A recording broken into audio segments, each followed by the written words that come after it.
नमस्ते विद्यार्थी मित्रों। पिछले वीडियो में हमने आद्य कृषकः पृथुवैन्य इस पाठ का प्रथम परिच्छेद का अध्ययन किया था। पुनरअध्ययन हेतु मैं फिर से यह पाठ पढ़ूंगी और उसका अनुवाद आपको बताऊंगी।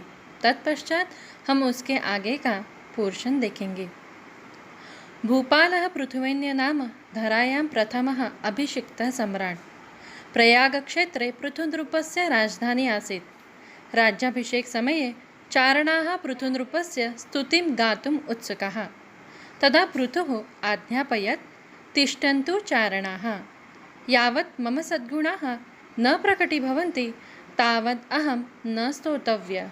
स्तवनं तु ईश्वरस्य एव भवेत्। स्तुतिगायकाः पृथुनृपस्य एतादृशीं निस्पृहतां ज्ञात्वा प्रसन्ना अभवन्। अब अनुवाद देखेंगे। पृथुवैन्य नाम का इस धरा का सर्वप्रथम अभिषिक्त सम्राट हुआ। प्रयाग क्षेत्र में पृथु राजा की राजधानी थी। राज्याभिषेक के वक्त चारण जब पृथु राजा की स्तुति गाने के लिए उत्सुक हुए, तब राजा ने आज्ञा दी, रुको चारणों, जब तक मेरे सद्गुण प्रकट नहीं होते तब तक मेरी स्तुति नहीं होनी चाहिए।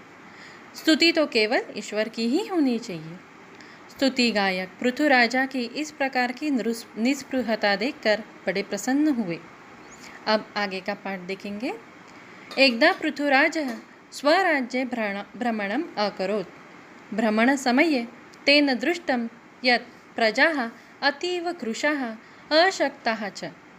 ताः प्रजा पशुवत् जीवन्ति, निकृष्ट अन्नं खादन्ति।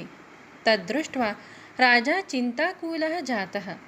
तदा पुरोहितो अवदत्, हे राजन्, धन धान्य आदि सर्वं वस्तु जातं वस्तुतः वसुन्धरायाः उदर एव वर्तते, तत् प्राप्तुं यतस्व। एक बार पृथुराजा स्वराज्य अपने राज्य में, स्व मतलब अपना और राज्य मतलब राज्य, सप्तमी विभक्ति का उपयोग यहाँ पर हुआ है, मतलब मध्य वर। स्वराज्य भ्रमणम् अकरोत्, वह अपने राज्य में भ्रमण कर रहा था। भ्रमण समय, भ्रमण के वक्त, तेन उसने, दृष्टम देखा, यद कि प्रजा, मेरी प्रजा, अतीव बहुत ही, कृशाः मतलब दुबली, अशक्ताः च और अशक्त हो गई है। ताहा प्रजा पशुवत जीवंती, वह प्रजा पशु के समान जीवन यापन कर रही है। निकृष्ट अन्नम खादंती, वह निम्न स्तर का अन्न खा रही है। तद्दृष्ट्वा, यह देखकर राजा चिंताकुलः जातः, राजा बड़े चिंतित हुए। तब पुरोहितो अवदत्, पुरोहित ने कहा। विद्यार्थियों, क्या आपको पता है पुरोहित का मतलब क्या होता है? पुरोहित मतलब मंत्रिमंडल, राजा का मंत्रिमंडल होता है।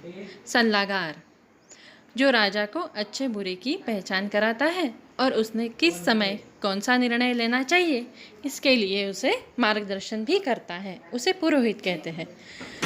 तब पुरोहितों ने कहा, हे राजन, धन धान्य आदि सारी वस्तुएं वसुंधरा के उदर मतलब पेट में ही है। तत् प्राप्तुम, उसे प्राप्त करने के लिए यतस्व, प्रयत्न करो। तदा पृथुभूपेन तदर्थम धनुः सज्जीकृतम। तब पृथुभूपेन, पृथु राजा ने, तदर्थम इसलिए, इस हेतु, तो किस हेतु? वह धन धान्य प्राप्त करने के हेतु से, धनुः मतलब धनुष्य बाण, सज्जी मतलब तैयार, कृतम किया, धनुष्य बाण तैयार किया। तदा भूमिः स्त्रीरूपं धृत्वा तस्य पुरतः प्रकटिता अभवत् अवदच्च। तब भूमि, यह धरा, स्त्री रूपम धृत्वा, स्त्री रूप धारण करके, धृत्वा, ध्रु धारयति धातु है, उसका त्वांत व्यय है बेटा, धृत्वा धारण करके, तस्य उस राजा के, पुरतः सन्मुख सामने, प्रकट हुई, अवदच्च और उसने कहा, हे राजेंद्र, हे राजा, तव पिता दुःशासकः वेनराज, तुम्हारे जो पिता थे, तव मतलब तुम्हारे पिता, दुःशासक वेनराज, जो वेनराज थे वह कैसे राजा थे? दुःशासकः, एक बहुत ही बुरे राजा थे। राजधर्मस्य पालनम न अकरोत्, उन्होंने राजधर्म का पालन नहीं किया।